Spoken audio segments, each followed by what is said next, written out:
The NCAA tried to institute some rule over a year ago, and we ultimately called it the Rich Paul rule because they basically tried to make it so you were required to have a 4-year bachelor's degree before you could represent, players and stuff like that. And Rich Paul went ballistic and wrote an op-ed, and obviously that stuff, they just shredded that stuff because they realized how racist it was, the NCAA. I'm talking about to do such a thing, to require that this guy has a 4-year degree of college education. I have no doubt that there were agents behind the scene that were pushing for that in hopes that it would compromise somebody like a Rich Paul, because but understand why. Their whole thinking is that if we had to go through this, why shouldn't he?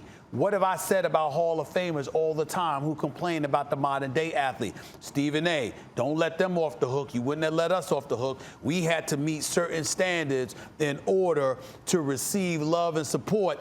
Don't sit up there and make it easier for folks. So you have those people that look at Rich Paul that way. It doesn't make them right. But it's not as simple as, I'm just hating on them. Question.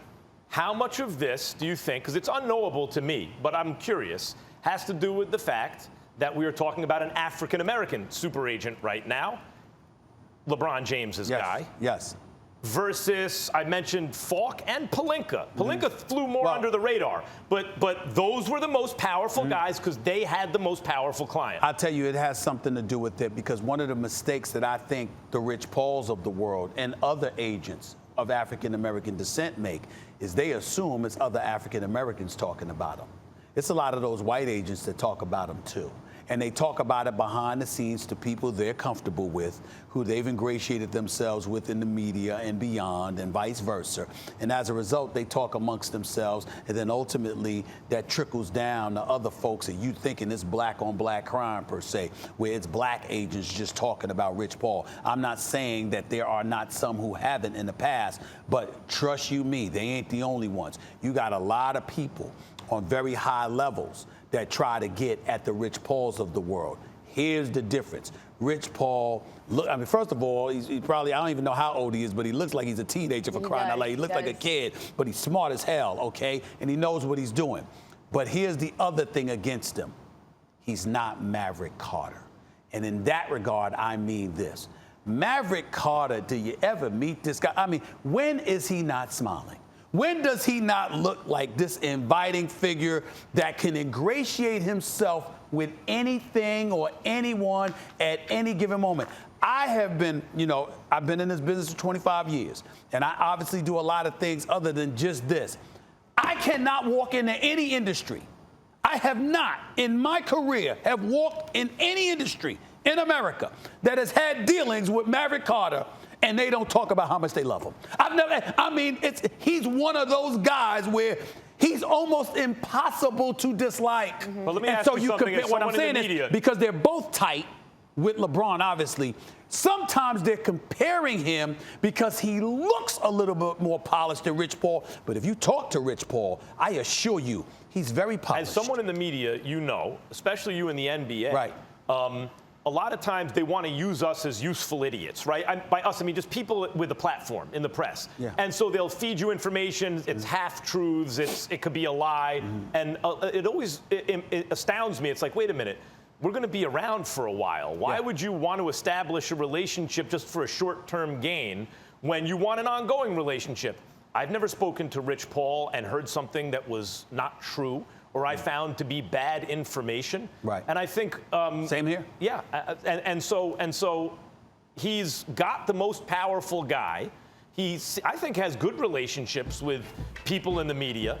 And if you're crying about the fact that he's got the most powerful guy and you don't, especially anonymously, come on. Let me close by saying this. We look, and put me on camera when I say this, please, because it's very important what I'm about to say.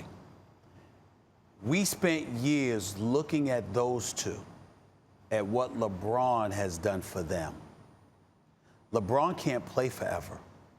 And when we think about the future, it's going to be what those guys do for LeBron James, because their cachet continues to elevate.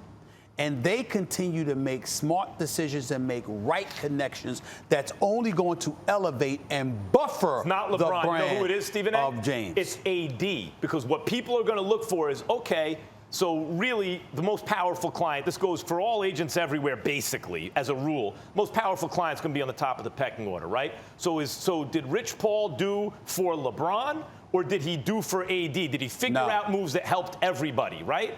People are going to be looking at AD. I think AD's in a pretty good position right now. He went from a guy who couldn't really advance in the playoffs to a guy who just won a championship in L.A. and is now considered by many the second best player in basketball. Well, you're thinking about it along those lines, and I can respect your opinion because you're talking about basketball. I'm saying those two are going to be so much bigger. They're going to transcend beyond the sport. And that's where. Haven't they already? Well, again, I'm saying, but they're doing a lot more. Stay tuned. Got an HBO show. Well, I mean, LeBron tuned. James is such a smart guy, too. He knows exactly what he's doing, and I feel like other players would trust him and want to follow suit. But they have made him proud. Absolutely. Because he looks more brilliant because of them. Absolutely. Can't ignore that. Well, he's definitely brilliant. Not only does he rep LeBron and AD, but Klutch Sports represents 6 players who are on this year's championship-winning Lakers squad. So they ain't the only ones. Absolutely. There's a lot of great. There's a few brothers out there, Duffys and the Goodwin twins. I'm gonna give them love too. They are elite themselves.